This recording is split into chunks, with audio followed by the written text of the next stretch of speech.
room goes dead quiet the second Jamie Raskin leans into the mic and drops the kind of accusation that can end careers or start wars. And Tulsi Gabbard doesn't flinch once.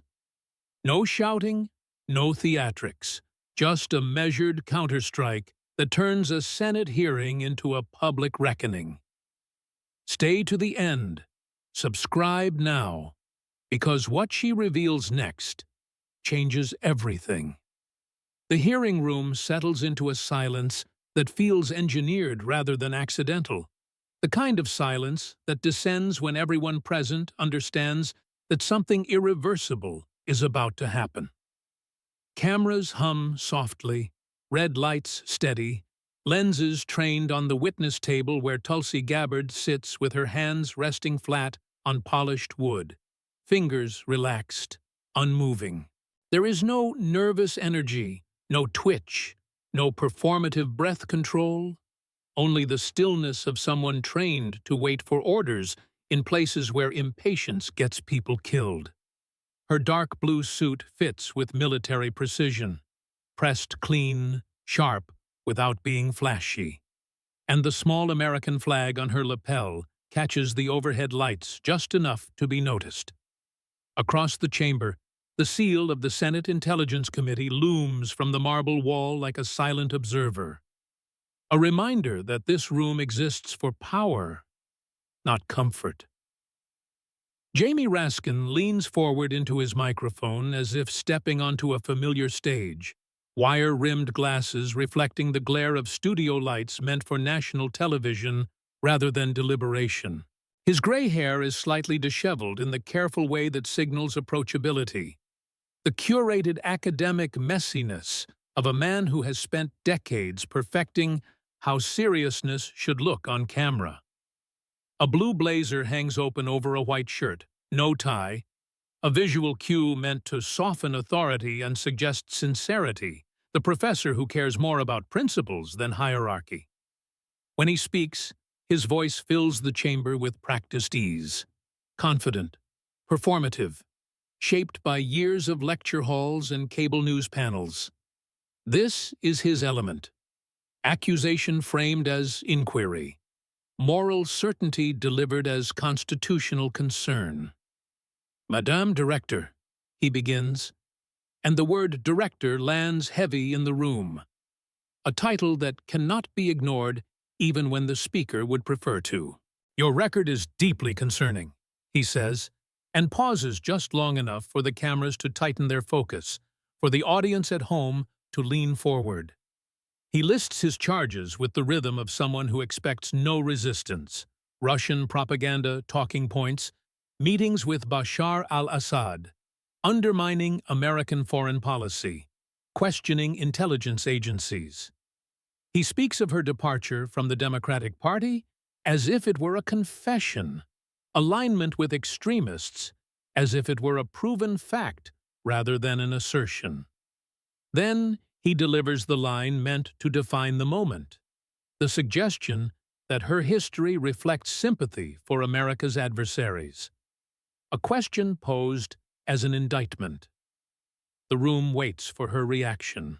Reporters stop typing, pens hovering over notepads, and the quiet stretches just long enough to become uncomfortable. Tulsi Gabbard does not move. She does not blink. 3 full seconds pass, and in that pause, the power dynamic shifts before anyone consciously registers it. When she speaks, her voice is calm and measured, not loud, not emotional, but unmistakably authoritative. "Point of order, Mr. Chairman," she says, eyes steady as she addresses Senator Warner, who looks up from his notes with the reflex of someone accustomed to interruptions, but not this kind. She rises from the witness table with deliberate control, the motion neither hurried nor confrontational, more akin to a soldier coming to attention than a politician seeking the floor. Every eye in the chamber follows her upward, tracking the transition from seated witness to standing presence. She is not physically imposing, not tall enough to intimidate by stature, but the room tightens around her all the same. Congressman Raskin just called me a Russian asset, she says, and her words land without inflection, without accusation, as a statement of fact. He begins to interrupt, instinctively, but she continues without raising her voice, her cadence unbroken. "This is not the first time I've heard this accusation," she says, and begins to place it in context, naming Hillary Clinton, cable networks, party surrogates, a years-long drumbeat of insinuation. She speaks as if cataloging evidence, not defending herself, her gaze fixed on Raskin with an intensity that does not waver. Then she pivots, not to outrage, but to record. "I deployed to Iraq in 2004, she says, and the room shifts again, because this is no longer abstract. "I was 23 years old, she continues, serving in a field medical unit, treating wounded American soldiers with shrapnel wounds, bullet wounds, burns. She describes holding their hands as they died, writing letters to their mothers, wearing the uniform for 20 years, continuing to serve in the Hawaii Army National Guard. Her voice never rises, never cracks, but the weight accumulates with each sentence, each detail grounding her presence in lived experience rather than rhetoric.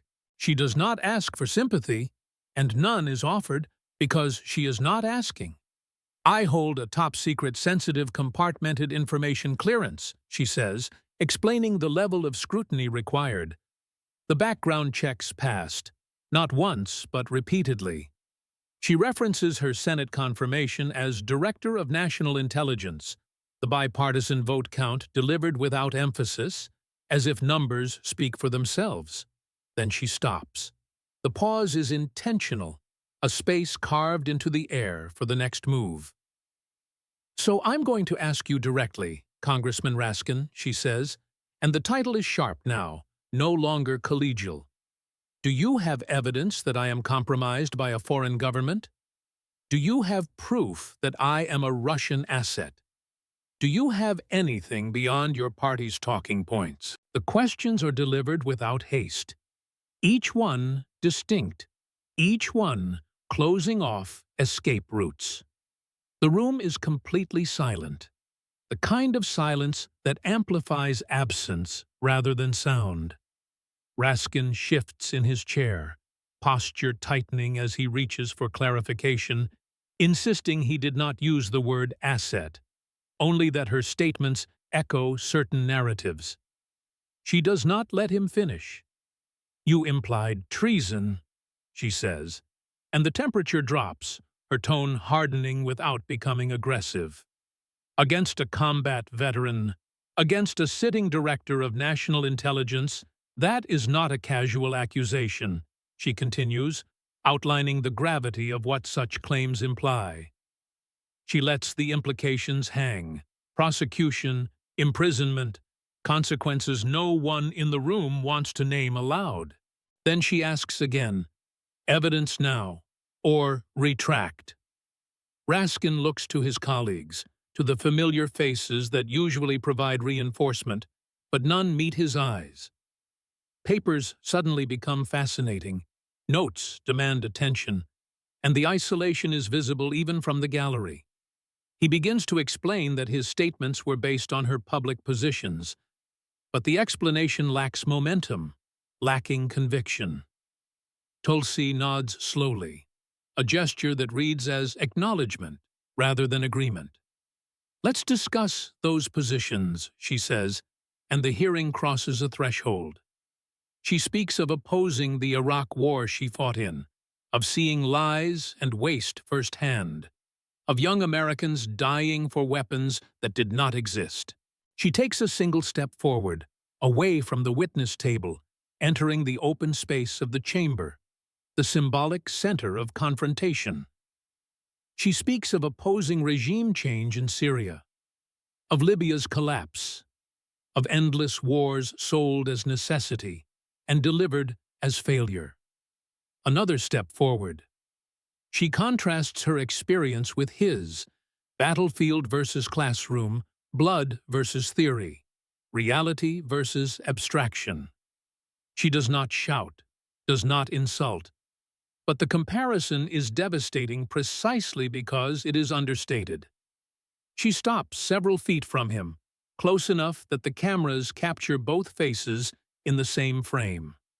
"I earned my clearance in blood and service," she says. "You earned yours in a classroom, and the difference is not subtle." The room does not erupt into applause. It erupts into something more chaotic. Gasps, murmurs, the sharp clatter of reporters scrambling to keep up. Senator Warner gavels for order, his voice competing with the moment rather than controlling it. Tulsi returns to her seat with the same composure she displayed when standing, folds her hands, and waits. The power in the room has shifted, and everyone knows it. The chairman's gavel finally restores a fragile version of order, but the atmosphere has changed in a way that cannot be undone. Director Gabbard is no longer simply responding to questions, she is setting the terms of the hearing. Senator Warner clears his throat and gestures for her to proceed with her prepared testimony, a procedural move meant to regain control. She nods once, not deferential, not defiant, simply acknowledging the formality. Then she opens a thin folder in front of her, and the next phase begins.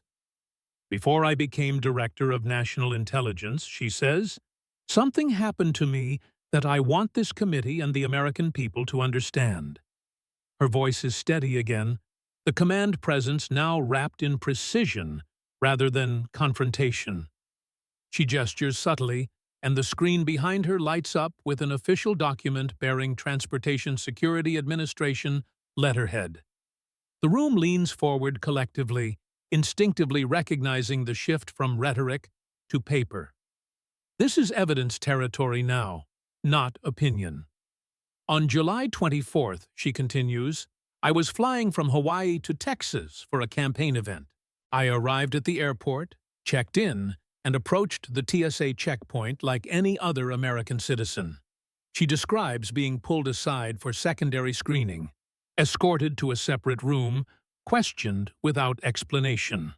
Her tone remains clinical, almost detached, but the details accumulate with quiet force. 40 minutes passed, she says, and she missed her flight. The next document appears, then another, each one dated days apart.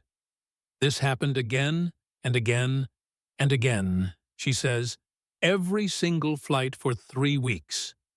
Pulled aside, searched, questioned. Flights missed, events cancelled, explanations refused." The room begins to murmur, the realization spreading that this is not anecdotal inconvenience, but a pattern. She lets the murmurs settle before continuing. "I filed a Freedom of Information Act request," she says, "and waited 6 months for a response. When it came, the answer was buried in classified language. But the conclusion was unmistakable." The next document appears. This one an internal Department of Homeland Security communication. "I had been placed on the Quiet Skies Domestic Terrorism Watch List." The words hang in the air, heavy, unmistakable, impossible to soften. Quiet Skies, she explains, is a program designed to monitor suspected terrorists on domestic flights. Air marshals follow individuals, observe behavior, file reports, relay information to headquarters. She pauses, allowing the definition to settle, before delivering the contrast. "I am a former presidential candidate, a former member of Congress, and a sitting major in the United States Army National Guard. And my government labeled me a domestic terrorism concern." She turns her gaze deliberately toward the cameras, toward the country beyond the room. "Every air marshal report says the same thing," she continues, and the screen fills with excerpts. Subject maintains calm demeanor. No suspicious activity. Routine travel. Cooperative. No contraband. Report after report confirms the absence of threat. The absence of cause. Nothing suspicious. Nothing dangerous. nothing justifying the label. I requested the criteria for my placement on the watch list, she says, but the department refused to provide it, citing classification. So I kept pushing, filing complaints, engaging congressional allies, refusing to let the matter disappear. Eventually, information leaked, not officially released, but exposed enough to reveal the truth. The final document appears on screen, an internal memo, its language bureaucratic but devastating. She reads it aloud, word for word, without commentary. Subject exhibits rhetoric inconsistent with administration positions, the memo states. Recent party departure and political endorsements raise counterintelligence concerns. Recommend Quiet Skies inclusion for monitoring purposes. She finishes reading and looks up slowly, eyes scanning the room. Translation, she says calmly. I criticized the administration, I left the Democratic Party, and I endorsed Donald Trump. A ripple of reaction moves through the chamber, a mix of disbelief and recognition. She does not pause for it, moving immediately to the next layer. Congressman Raskin, she says, you served on the House Oversight Committee during this period. The screen changes again, now displaying an email distribution list from DHS briefings. Raskin's name is visible among the recipients. You were briefed on expanded domestic surveillance programs, she continues. You were informed that Americans were being watch-listed based on political speech and association. You raised no objection, she says, her tone flat, not accusatory, just factual. You approved expanded budgets for these programs. She leans forward slightly. Did you know I was on that list, Congressman? The question is simple, direct, and devastating in its restraint. Raskin stares down at his notes, lips pressed together, refusing eye contact. Did you know that American citizens were being treated as terrorists for exercising First Amendment rights? Silence answers again. Tulsi sits back, folding her hands as if closing one chapter before opening another. I am not here for an apology, she says. I am here for accountability. Because if this can happen to me, it can happen to anyone. And it did happen to anyone. Thousands of Americans. She opens another folder, thicker than the first, its contents clearly more substantial. That brings me to why I am sitting here today, she says. Not to defend myself from baseless accusations, but to explain how we got here. To explain how government power meant to protect Americans was turned inward, and who enabled it. Congressman Raskin shifts uncomfortably, sensing the direction of the narrative but unable to redirect it. She does not address him immediately, choosing instead to lay the groundwork with care. The January 6th committee, she says, presented itself as a defense of democracy, an investigation into an attack on the constitutional order. But investigations are defined not by conclusions, she says, but by what evidence they allow to surface. As Director of National Intelligence, she continues, I have access to all intelligence products related to January 6th. Capitol Police communications, FBI field reports, Department of Defense readiness assessments, documents your committee possessed, reviewed, and chose not to release. The first appears on the screen, dated January 5, 2021. A Capitol Police memo recommending National Guard deployment in advance. Crowd estimates between 200,000 and 500,000, she reads. Minimum 3,000 troops recommended. Perimeter expansion advised. She looks up. That recommendation was sent to House leadership, she says, and it was declined. Your committee never mentioned that document in public hearings, she adds, never released it, never explained why the Guard was not pre-deployed. The next document appears, an FBI Washington field office report dated 2 days earlier. Assessment suggests limited violence potential, no credible threat to the Capitol complex. She pauses again, letting the contradiction breathe. 2 days before the event, the FBI assessed limited violence potential, she says. Yet, your committee framed the event as a pre-planned insurrection, a coordinated coup attempt. Those two narratives cannot coexist honestly.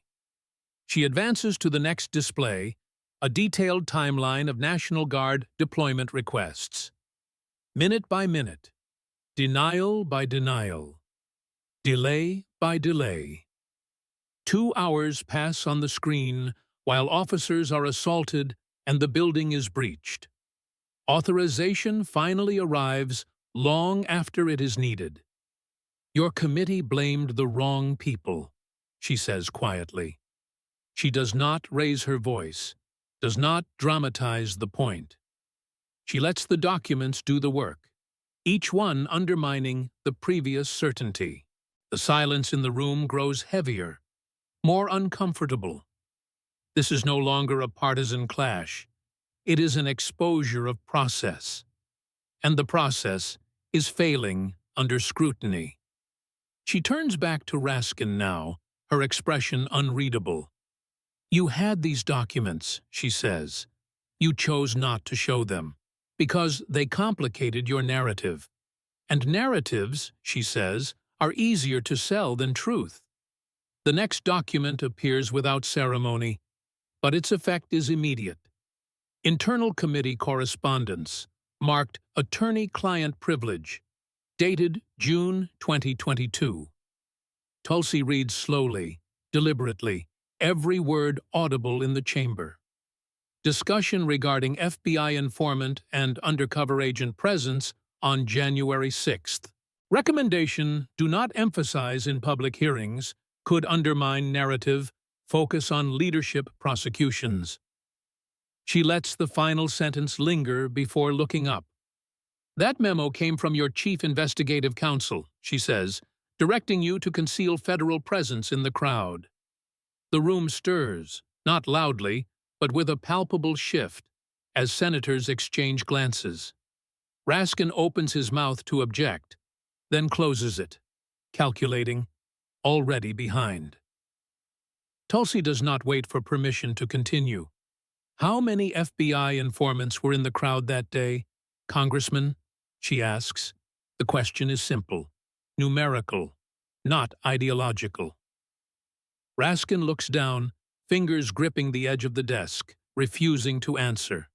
I'll tell you, she says evenly, because now I have access to that information. 26. The number lands like a dropped weight. 26 FBI informants, embedded among protest groups and unaffiliated attendees. Some were inside Proud Boys leadership, some in Oath Keepers circles, others positioned in the general crowd. All were reporting back to the Bureau in real time. Your committee knew this, she says, because the FBI briefed you repeatedly. Another document fills the screen, an FBI briefing dated March 2022. Asset reporting indicates no pre-planned violent attack on the Capitol, she reads. Crowd behavior appeared spontaneous following initial breach. She looks up again, eyes steady, unblinking. No pre-planned violent attack. Those are the FBI's words, she says, not mine. But your committee told the American people something very different. You sold a story of coordination, conspiracy, an organized coup. You omitted evidence that contradicted that story, and you did it knowingly. She advances to video footage now, Capitol Police camera angles time-stamped and synchronized. The screens show officers stepping aside, opening doors, gesturing people through. No broken windows, no forced entry, no panic. Just confused civilians walking in. She freezes one frame, pointing to the magnetic locks visible on the doors. Those locks can only be released from inside, she says. Your committee showed violence, she continues, and violence did occur. But you did not show this. You did not show hundreds of Americans entering through open doors. You did not show officers facilitating entry, because that footage complicates your narrative of insurrection. She lets the footage roll again, then cuts it. This does not excuse violence, she says, her tone firm. But truth is not selective. Justice does not hide inconvenient facts. And investigations do not begin with conclusions.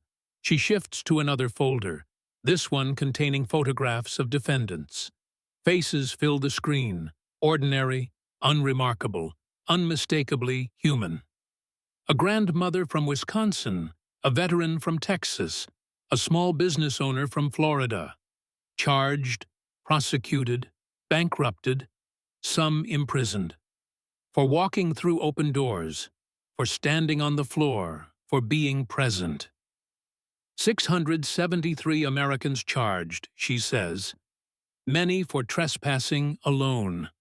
Lives destroyed. Families torn apart. Careers ended.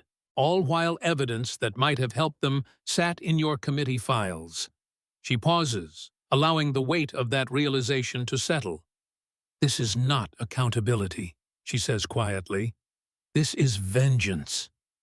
Raskin finally stands, his voice strained, insisting the committee acted to defend democracy.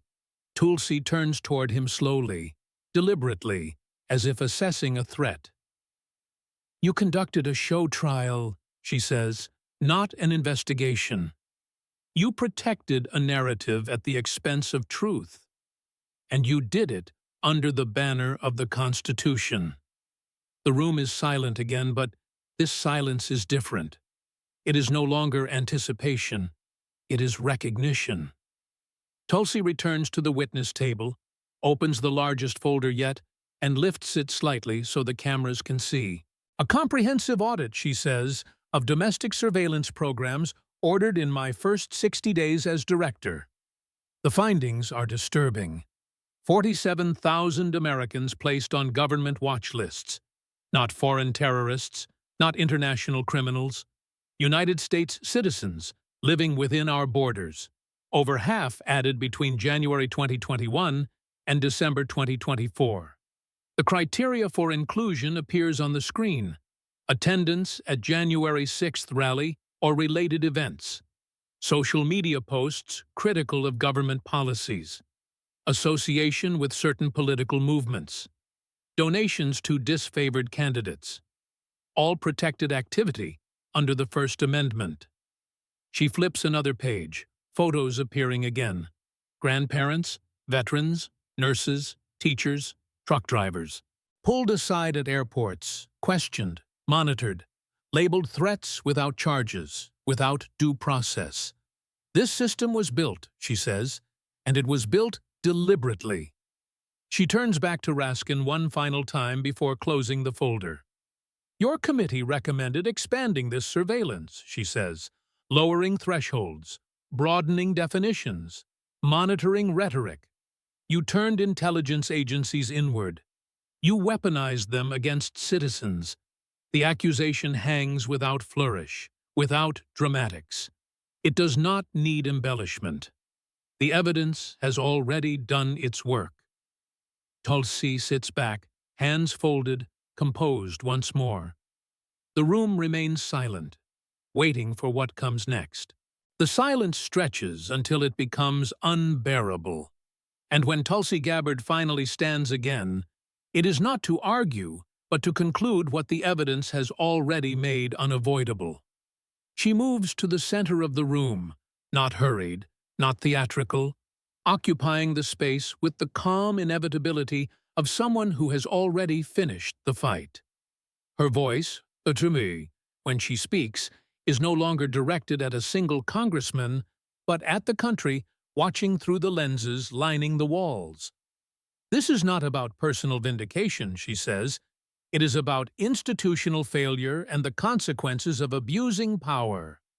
And accountability, she adds, is not optional in a constitutional republic. She reaches into her briefcase and removes a slim stack of documents bound together, each page stamped with classification markings that command instant attention. In your role on the January 6th committee, she says, you were granted access to classified intelligence, including FBI field reports, NSA intercepts, and sensitive source assessments. That access came with a legal obligation, not to your party, not to public messaging, but to the law. She gestures toward the screen, and a video montage begins to play. Jamie Raskin appears on multiple networks, speaking with confidence, hinting at intelligence he claims cannot yet be disclosed. On MSNBC, he references coordination he claims to have seen. On CNN, he alludes to communications between groups and political figures. On ABC, he gestures toward intelligence briefings, stopping just short of explicit detail while leaving unmistakable implications. The clips play back to back. The pattern unmistakable. Each statement dances on the edge of disclosure, sometimes crossing it. Tulsi freezes the frame on one particular appearance. March 22, 2022, she says, reading from the screen. You stated you had seen intelligence showing coordination between extremist groups. She holds up a corresponding FBI report dated 1 week earlier, marked Top Secret. That report contained sensitive information about sources and methods. Within 10 days of your appearance, she continues, those sources were compromised. Communications methods changed. Operational visibility was lost. An internal damage assessment traced the exposure to your statements. She lets the implications settle before proceeding. You did this not once, she says, but 12 times. 12 instances of unauthorized disclosure or classification spillage. Each one documented, each one referred for review. She places the documents on the witness table, the sound of paper striking wood echoing through the chamber. Title 18, United States Code, Section 798, she says, unauthorized disclosure of classified information. Each count carries a potential 10-year sentence. She does not emphasize the numbers, does not threaten, simply states the law as it exists. Raskin rises abruptly, voice strained, claiming authorization, oversight, authority, context. Tulsi turns toward him sharply. The committee does not grant classification authority, she says. Only the originating agency can declassify intelligence. Did the FBI authorize you to discuss their field reports on television? Did the NSA authorize you to reveal the existence of their intercepts? Did any agency provide written permission? The questions stack without pause, each one unanswered. Raskin falters, asserting that the public interest required transparency. That is a yes, she says immediately, cutting through his explanation. You just admitted to disclosing classified information because you believed it was important. That is not a legal defense. She turns to the chairman. Mr. Chairman, she says, the witness has admitted on camera, under oath, to unauthorized disclosure of classified intelligence. As Director of National Intelligence, I am formally requesting referral to the Department of Justice for criminal investigation. The room shifts again, this time with audible reaction. Chairs moving, voices murmuring. Warner looks visibly uncomfortable, caught between loyalty and obligation. With respect, Mr. Chairman, Tulsi continues, this is not discretionary. The evidence has been submitted. The admission has been made. Failure to act would constitute abdication of this committee's oversight responsibility. She does not raise her voice, but the firmness in it leaves no room for evasion. After a long pause, Warner nods stiffly. The committee will vote on referral at the conclusion of this hearing, he says. Tulsi inclines her head once, acknowledging the procedural response without satisfaction. She turns back toward Raskin, who now sits slumped, the confident professor replaced by a man calculating damage. But she is not finished. She steps forward again, positioning herself between the committee and the cameras. "I took an oath when I was 18 years old," she says, reciting it from memory without hesitation, "to support and defend the Constitution of the United States against all enemies, foreign and domestic. I have taken that oath 7 times, and I meant it every time." She speaks of Iraq, of deployments, of standing watch over wounded soldiers and fallen friends.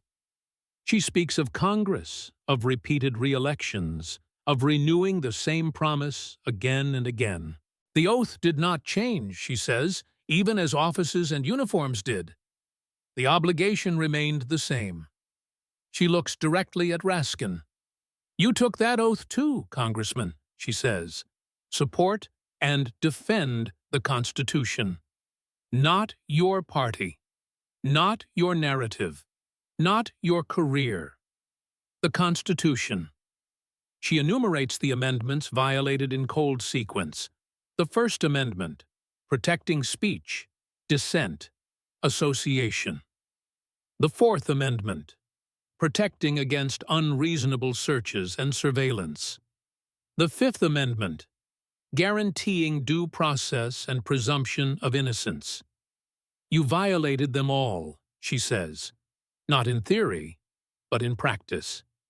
You built a surveillance state," she continues. "You targeted political opponents. You ran show trials disguised as investigations. You leaked classified information to shape public opinion, and you did it while claiming moral authority." Her voice does not shake. It does not soften. It does not rage. It condemns by clarity alone. "You are not defending democracy," she says. "You are dismantling it." She steps closer, closing the remaining distance. "I fought foreign enemies overseas," she says quietly. "I never imagined I would have to fight domestic ones here, but power abused is power abused, regardless of the flag it wraps itself in." She straightens, returning to formal bearing. "As Director of National Intelligence," she says, "I am recommending that Jamie Raskin be prosecuted for unauthorized disclosure of classified information. I am recommending that his security clearance be revoked immediately. I am recommending investigation by the House Ethics Committee for abuse of power, and I am recommending that the American people demand accountability." She gathers her folders, closes them with deliberate finality, and steps away from the witness table. The room erupts into chaos behind her. Reporters shouting, senators conferring, cameras flashing. Raskin remains seated, isolated, his legacy collapsing in real time. Tulsi does not look back. She walks out. The story does not end in that room. It moves to headlines, indictments, reforms, and consequences. It moves to a quiet morning at Arlington National Cemetery, where Tulsi walks alone among the graves of those she served beside. She kneels, places a small flag, and speaks softly to the fallen. "I kept my promise," she says. The camera pulls back, the noise of Washington replaced by stillness. The oath echoes once more, not as rhetoric, but as resolve. Support and defend the Constitution against all enemies, foreign and domestic.